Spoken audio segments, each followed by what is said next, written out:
So now the breakfast is being set up. So it's not yet already set up.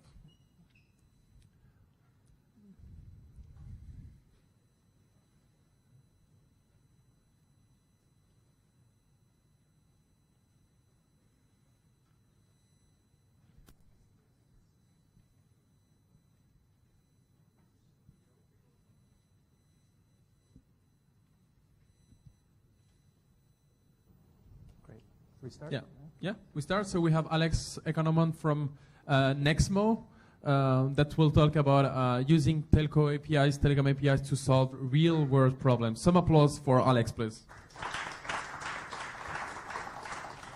So, great to be at a developer event where you don't have to worry about the adapter for the Mac. I work on the carrier side at Nexmo. We're a telco API. Let me tell you, it's funny because Ellie's presentation about product versus service, I thought really reminded me of when I first joined Nexmo. So about 3.5 years ago, Nexmo CEO, Tony, the founder, calls me and says, hey, you want to join Nexmo? I have this great idea. We're going to disrupt the telco space. And I said, show me. He showed me, an example. Twilio, everybody talked about Twilio. We already had the website, but I asked him what a competitor was. He showed me Twilio. And I looked at it and I said, this is more of the same. You've repackaged the SMS voice that everybody is already selling out there. So where's the innovation? He said, no, but it's an API, and it's different. Trust me. So I joined Nexmo. And here we are, 3 years later, 65,000 registered accounts on Nexmo, and actually raised money back in December. And so I'll try to not make it commercial. Sorry, I'm not a developer. But I want to share with you some use cases from the kind of things you can use the telco API for. So, Nexmo's goal really is we want to help developers and enterprise customers get access to the telco world, and to be able to do it, to be able to scale, and to do it globally. So nowadays, most apps, you look at Snapchat, look at all these Pinger, look at WhatsApp, look at all these companies. They're using SMS. They want to, when they launch their service, they want to go global, and they need SMS that works globally, voice that works globally, etc. Line, Kakao. I'll share some examples later. So, in the way we do it is, the API is nice. It is a package, but then on the back end, under the hood is what counts. So under the hood, we need to connect to telcos. So we have today 200 suppliers connected on the back end, and most of these are half of them are actually carriers, and that's how we deliver a great service. So it is a product. I agree with Eli. So it is a product, and that's what has helped us get to where we are today, to be able to serve 65,000 accounts. But the service, what you do afterwards, is what allows you to keep the customers. Just quick background, Nexmo. So we have we're small. We're actually now 75, kind of in a growth phase. We're 35 at the beginning of the year. Our main offices are London. That's where the carrier team sits. San Francisco, of course, and Hong Kong. We opened last year. And then we have some other smaller offices, Madrid, Algiers, and Buenos Aires, mainly for carrier relations. So Nexmo gives you access to 6 billion mobile subscribers, and in different ways, which we're going to see now. In 200 countries, our customers are all over the world, and so like I said, we're directly connected to 90 carriers, but we have 200 suppliers. And the other type of supplier we work with, for us, their suppliers are MVNOs, MVNEs, and also local aggregators. There's certain countries where if you want to connect directly to the carrier, you can't. You either need to be a carrier, or you need to create a local company, etc. So in that case, we work with local partners. To share a KPI with you, 2013, we processed 2.5 billion API calls in our system. So also to give you another piece of data, there's approximately, just on the SMS side, approximately 30 million messages every month going through the platform. And conversions, we also track, so because we work with all these OTTs, we help them register. As they grow, they're registering new customers, and we actually keep track of that with them. They connect into our API and share those conversions with us. So we're actually converting 5 million new users every day for our customers. So what does Nexmo do, or what do we sell? What are our products? So messaging, of course, similar to Twilio. We have voice APIs as well. Cloud phone numbers and number insight. That's still in beta, and that's our newest product. I think we're launching it tomorrow. Let me explain each one. So use cases. Use cases, SMS and voice is used in pretty much every segment. Everything from social media to authenticate users, like I was saying earlier, OTTs. In finance for fraud prevention, authentication. Healthcare, sending an appointment reminder to a patient. Travel, I think we've all received a booking confirmation either for your flight or for your hotel, and retail. So one of the big areas where we've seen a lot of growth is the two-factor authentication. Some people mentioned earlier authentication. So we actually do supply some of those players. What's really under the hood in two-factor authentication, because it's based on the mobile, is SMS in most cases. So that's a huge area. And of course, the others, we'll see them now. So going into the use cases, first of all, messaging. So not all these are our customers, but I put them there because I think they're good examples of this use case, which is two-factor authentication. So often you need to verify the identity of the user, whether they're signing in or signing up to a new service. And we all know, we already mentioned Line, we know. So Authy and Duo Security, they focus, that's their core business. What's under there then, that's done with SMS, part of what they offer. Line, Viber, WeChat, typical use case, download the app, receive a code, enter it into the app, registration completed. Google allows you to set, to have higher security for your account in case you forget your password. You can set two-factor authentication and set your mobile, and they'll send you the SMS with a special code so you can log in. And there's different levels of security you can choose if you want to have two-factor authentication for every device that you connect from, or every time you log in, etc. And LinkedIn does something similar. Swivel is interesting because they're using Nexmo for two-factor authentication using text-to-speech, not SMS. So we've all seen these. I don't think there's not much to be said here. I was in Chicago a couple weeks ago, and I was going to bed, and I got an SMS. It said, "Oh, $10 are being charged on your Visa credit card at the Hyatt," and I wasn't staying at the Hyatt.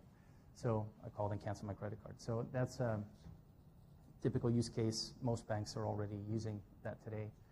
And then social invites, or what we call social invites, are when you download an app, you've registered, and you have the option of inviting your friends. So you choose your friends and you send out an invite. But you don't have to pay for the SMS. It's the app that pays for it.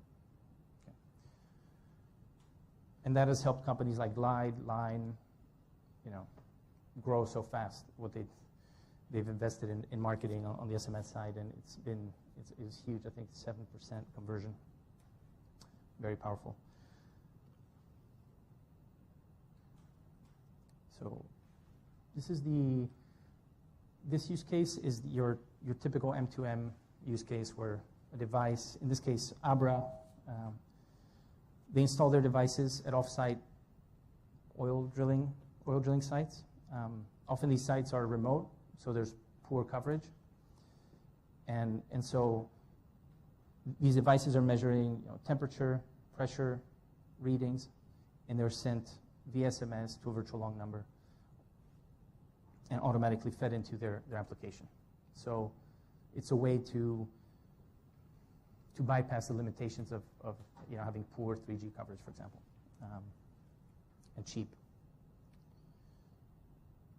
The thing about SMS is it works. There's still 3G, there's data, but SMS works everywhere. And then we talked about cloud phone numbers. A few examples. So you can actually, nowadays you can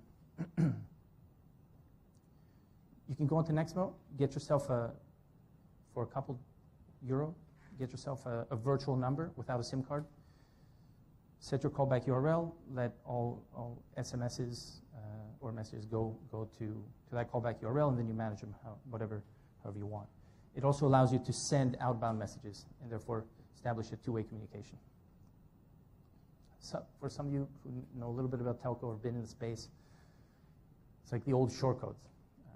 You used to send a shortcode, and you could receive a message from a shortcode, and you could reply back. Same thing, but this is shortcode required, 3 to 6 months process negotiation with the carrier, trying to get a direct connection with each carrier, then within a country, and it's totally not scalable. So long numbers are, we have pre-provisioned numbers on our site. You just go on there, you click buy, a couple euro. You can actually do it with your free test account. Use your free credit to get a number. So it's extremely easy. They're provisioned in real time, and you're live within minutes. Which reminds me of a story. I think it was Viber. This was 3 years ago. I think we measured the time from the moment they registered to when the first message was sent, and nobody had talked to them. It was 4 minutes. In the old days, before APIs, I was working at Mblogs and previously at a company called NetSize. In the telco world, you would speak to a sales guy. If you were technical, the CTO or the technical guy who was responsible for implementing SMS, you have to speak to a sales guy, negotiate prices. The last thing you want to do is negotiate prices. You just want to connect and play, right, or play with, test the system.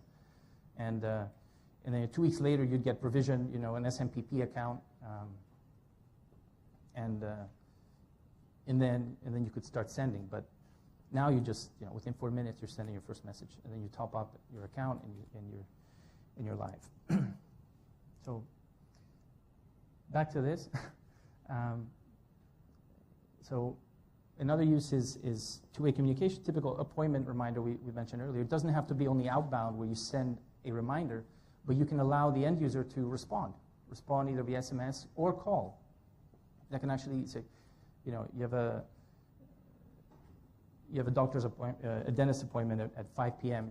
Tomorrow, and you get that reminder, and you can actually call back and say, hey, can we reschedule for 4? Why not call back too? It doesn't have to be limited to SMS. So that's a great use case. And again, this use case would not be possible without long numbers, because you're not going to get, if you're a dentist, you're not going to go and get a short code. You're not going to go to carriers and get a short code, nor do you want to use even if it's a shared short code from some other supplier.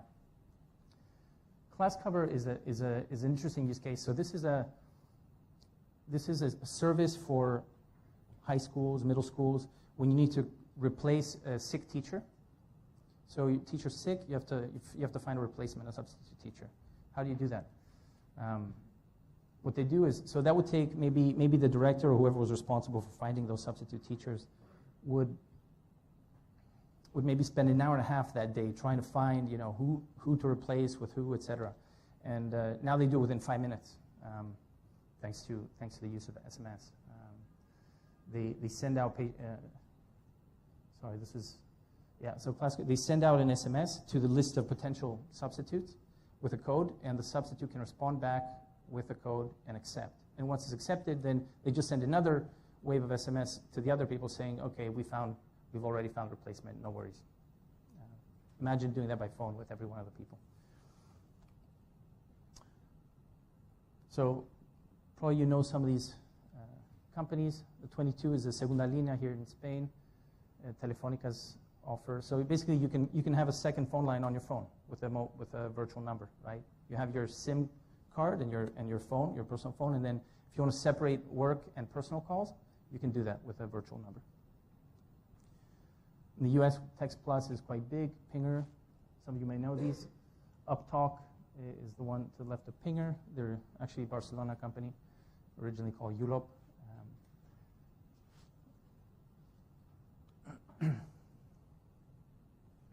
So someone mentioned Uber earlier.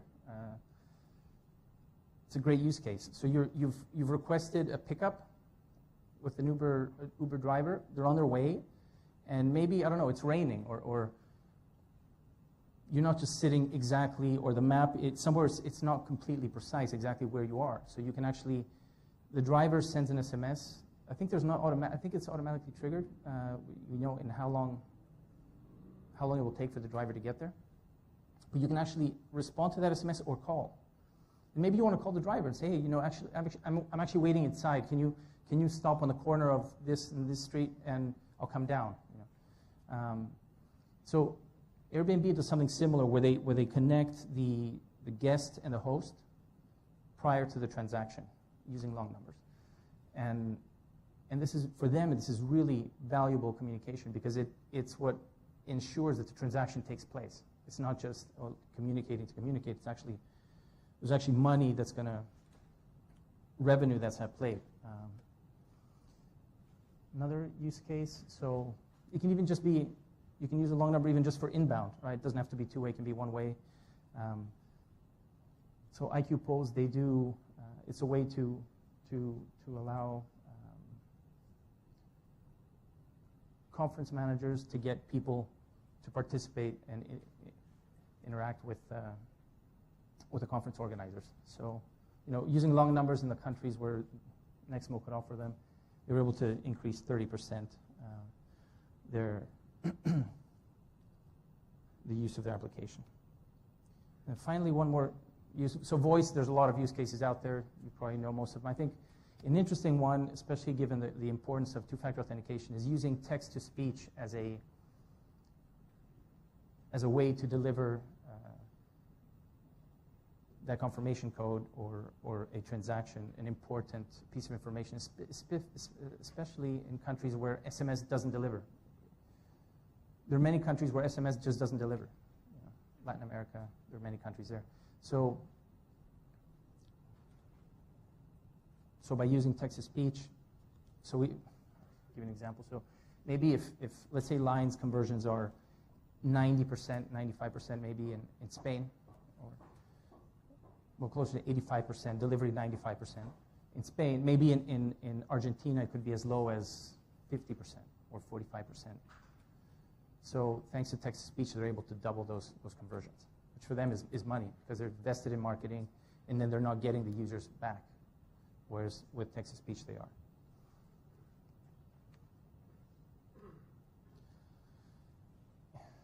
And our new Number Insight API, this is, like I said, it's still beta. We're launching it tomorrow.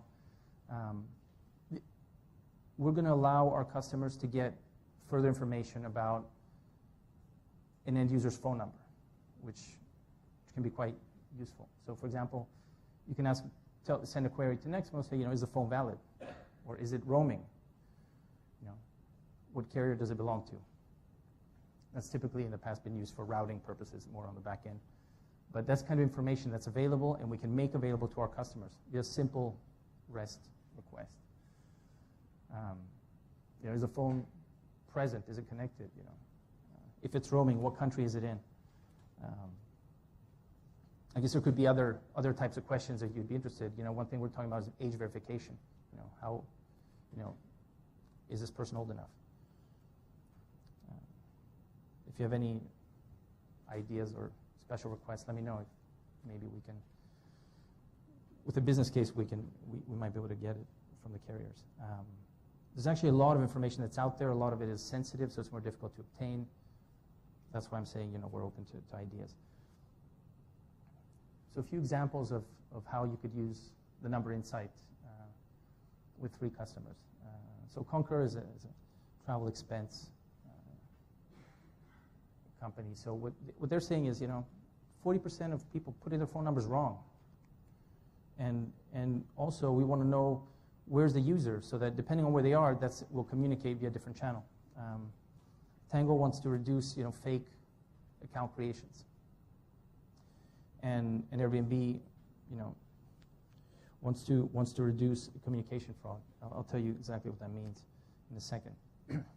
So it's as simple as, for Concur, it's as simple as when the end user puts in a phone number, why not send a request to Nexmo saying, is the phone valid?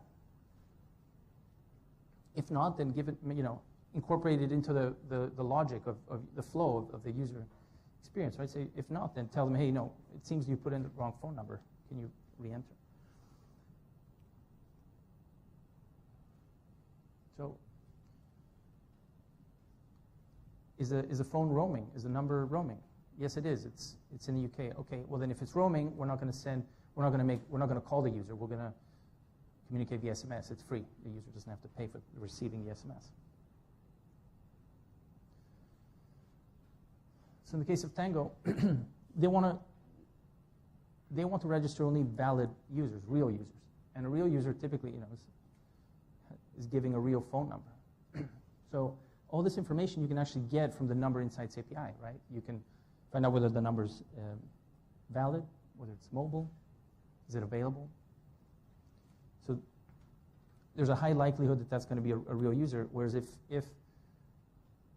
you're getting a negative response from the Insight API, then you can actually have another flow and say, okay, well, require two-factor authentication.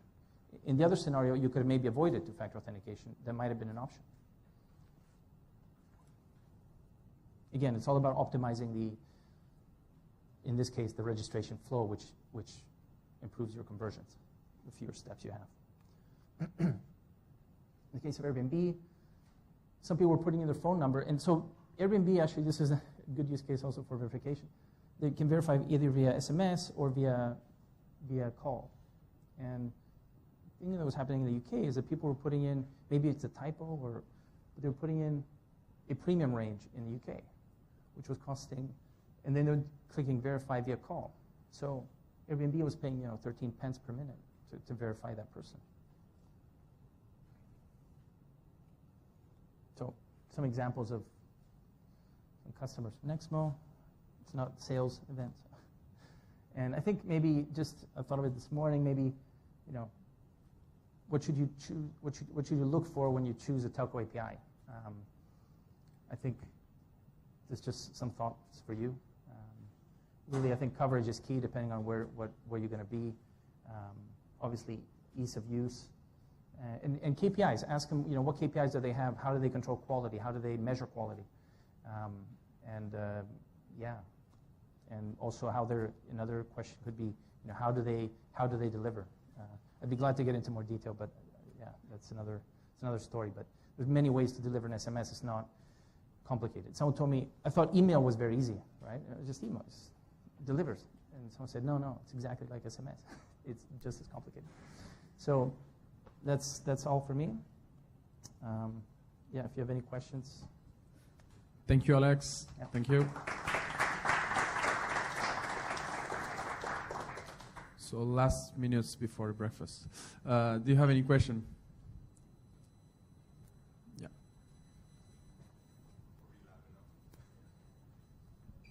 Hello. Hi. Can you hear me? Okay. I don't know if you mentioned that actually, but I know that Twilio is more trying to get to cover the creation of application on phone and SMS. What I see on Nexmo, it's kind of more delivering to the carriers. So do you have the same functionality as well if you want to build a phone app, for instance, something where the user can completely interact?